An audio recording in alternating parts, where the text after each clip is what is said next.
Welcome to Savvy Business, Life Unscripted, with your host, Christina Rivera, where our guests share their wisdom and valuable business tips, empowering our audience to expand their personal potential.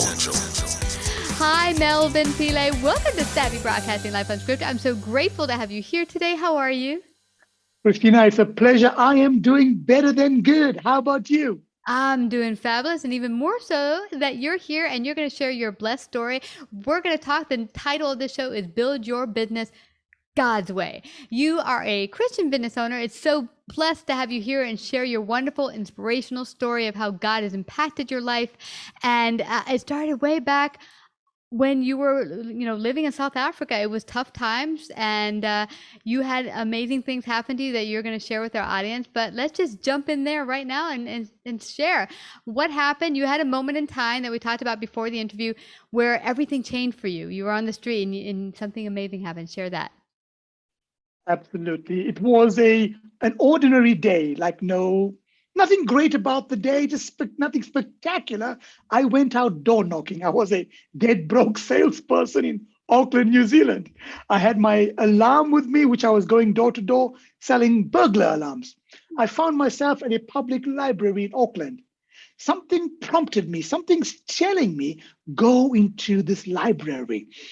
I entered the library and I felt that similar prompting in my heart. Look at the audiobook section. I do so. And I find an audio tape with a man with a very interesting name, Zig Ziglar. Now, it cost $2 to rent that tape. Now, you would know, and many of the people in the audience would know, $2 is a lot of money when you don't have one. Mm-hmm. Thank God I had $2. That was going to be lunch, or it was going to be renting this tape. It didn't take me too long to make that decision. I decided to rent that tape. From the time he opened his mouth, Mr. Ziglar did, till the end, I was crying like a little baby because he said some things that dramatically changed my life. Wow. What did he say that changed your life? One of the things he did was he was talking about Jesus in business. Now, at that time, I was not a Christian. I knew of Jesus, but I was a person that was just finding myself. I had a lot of issues, a lot of questions that I had that nobody could answer. So here's me at the point of my greatest need, in total desperation. Yeah. Here's this man, this total guy. I've known nothing about him, but he's talking about business and talking about Jesus. He came on through and he said these words. Mm-hmm. He said, I wish I could look you in your eye right now, wrap my arms around you and tell you I believe in you because I truly do. Now, I had parents that loved me in South Africa, but they didn't have that vocabulary. Nobody ever told me, I believe in you. Here's this man, Mr. Ziglar, that told me he believed in me. And then, Christina, I believed in him. Wow. That's amazing for me. I remember many years ago, a mentor I had worked with, he had said when he got started, he had that loss of belief in himself. He didn't believe he could really be successful at anything. And his mentor had said to him, okay, I get that you don't believe in yourself yet. Can you believe that I believe in you? Can you run with that?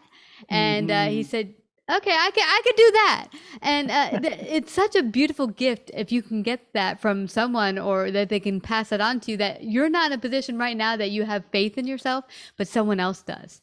Now go deeper now. Zig Ziglar has introduced you to Jesus. How has your relationship built? How does it intertwine with your business? What does it look like going forward for you? Definitely.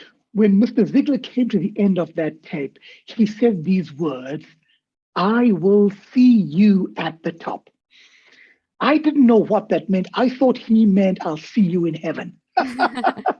I pointed to that tape and I said, Mr. Ziglar, I don't know who you are, but I'm going to see you in heaven as well. That became a turning point, that very moment of me giving my heart to the Lord Jesus. I listened to that tape several times a day. From a struggling salesperson, I became the top salesperson, sales manager.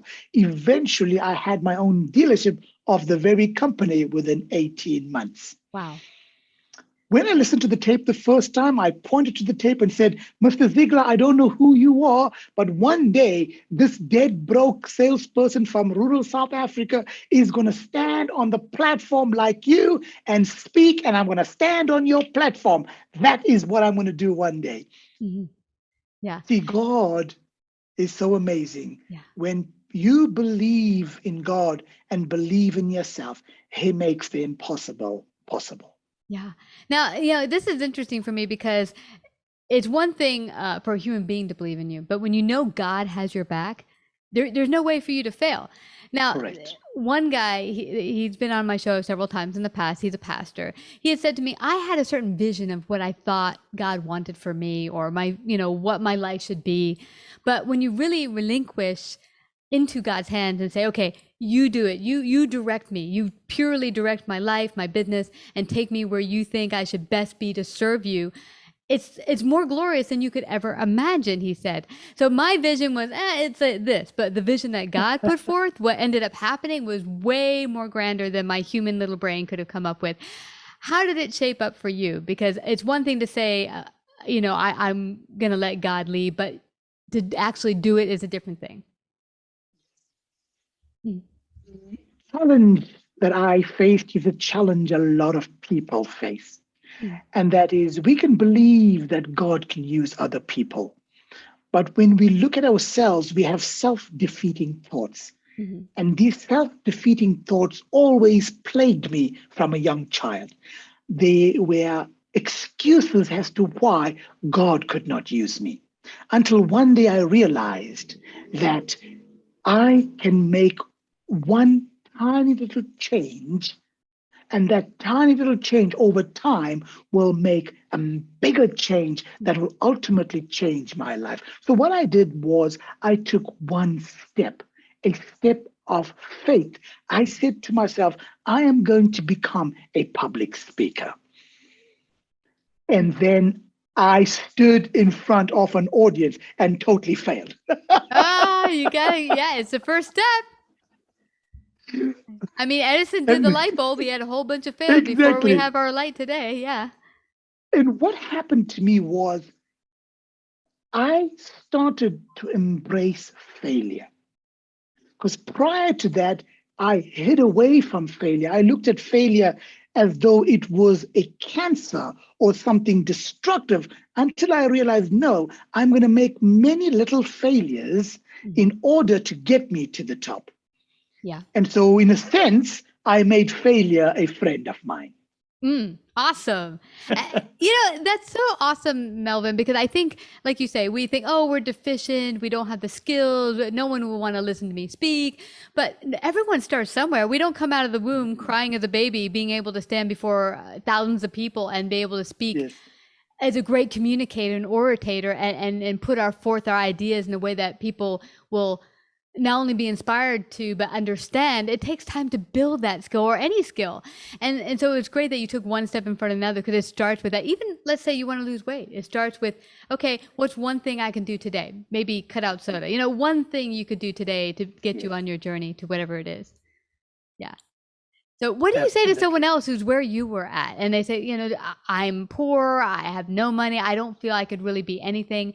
What would be your piece of advice to that young boy that is like you were? Absolutely. I think we all face these two inner demons. Number one is the demon of excuse. Number two is the demon of comfort. Yeah. We can find all the excuses that we want not to achieve. As a matter of fact, you don't need too many. You just need one excuse. I would say, number one, isolate the chief excuse in your life. If you find the excuse, it could be something, I'm a male or I'm a female, I'm this color, I'm that color, I'm a divorcee, I'm overweight. Whatever the excuse may be, find the chief excuse and then find all his cousins. Because they're not there by themselves. They usually have several other cousins around them. Find the excuse and get over it. find the excuse and say to yourself, these demons of excuse will end today. I refuse to be stopped by this excuse. Number one, I would say, is the excuse. Number two, which is the more difficult in a demon, is the demon of comfort. You see, you can be absolutely living in poverty and still have comfort zones that you refuse to break out from. Then you can achieve some things in your life and get stuck in that area of comfort. The quickest way to stop a person's success is to give them comfort. And I think you hit on something that most Americans can really understand. We are a very blessed country for many, many years. And we've been so comfortable that a lot of us have gotten stuck to also even push God out of our lives without realizing just how blessed we are. And let's talk about comfort with people. I mean, as you continue to grow, a lot of the people you've been with will often just fall away because they won't match your new growth status as you continue to grow as a person. And there's a sense of comfort in the people you've always grown up with and maybe letting new people in your life. Yeah. Definitely so. Definitely so. The other part, exactly as you pinpointed, there's the leadership proverb as such of that goldfish in the little fish tank, and how it grows to the size of the tank and all the little other fishes grow the same size. When you stay with a specific group of people and comfort sets in, you do become like the people and the environment that you're around. They're not necessarily bad people, but comfort does that to people. Jim Rohn used to say this beautiful thing: you are the 5 people you hang out with. And that's a more modern translation of it. But basically put, be aware of the people that you hang out with, the way they speak, the fears that they project. And you'll find that comfort with people is destructive if you want to break comfort zones and go and achieve the thing that God has deposited in your heart. Here's the thing. When God touches your heart with a purpose, the people that are closest to you will very often turn on you. It's not that they hate you. It's simply because you are no longer the person that they always thought that you would be. You have now chosen to aspire for something, and it frightens them because it exposes their insecurities, it exposes the excuses and comfort zones in their own lives. Yeah, that is so true, Melvin. I remember many years ago, it was an aha moment. Every morning we would sit at the water cooler and we would talk about complain. And one day it just hit me, why am I doing this every morning? What are we getting out of this? It's nothing. It's always the same complaints, the same stories, and nothing changes. And so I decided one day, I'm just not going to continue. From now on, I'm not going to meet at the water cooler. I'm not going to complain. So I decided, hey, everyone, how are you? And I'm going to go straight to work, and I'm not going to dwell in this negative space. Well, lo and behold, people around me started, well, what's wrong? You think you're too good to hang with us? Well, what's your problem? And so that started to come out. And as you said, I don't think they're being bad. They're just like, well, I want to jam with you. Why aren't you jamming?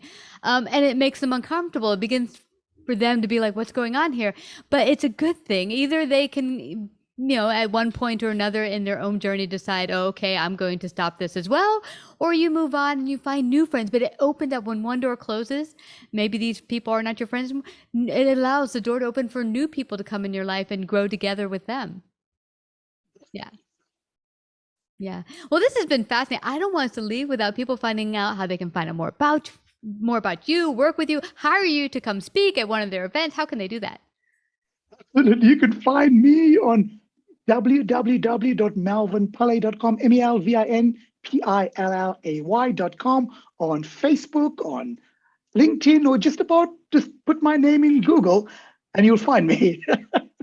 Awesome, Melvin. Well, everyone, please go to melvinpillay.com Pillay.com, and find out more today. And I just have to thank you again for sharing your inspirational, wonderful story today. Thank you so much, Melvin. Thank you. It's a privilege. Thank you so much, Christine. Like, subscribe, and share this episode. To listen to more savvy episodes and savvy biz tips, go to www.lifeunscriptedradio.com. To find out about our paid sponsorship opportunities or how to become a guest, email Christina at lifeunscriptedradio.com.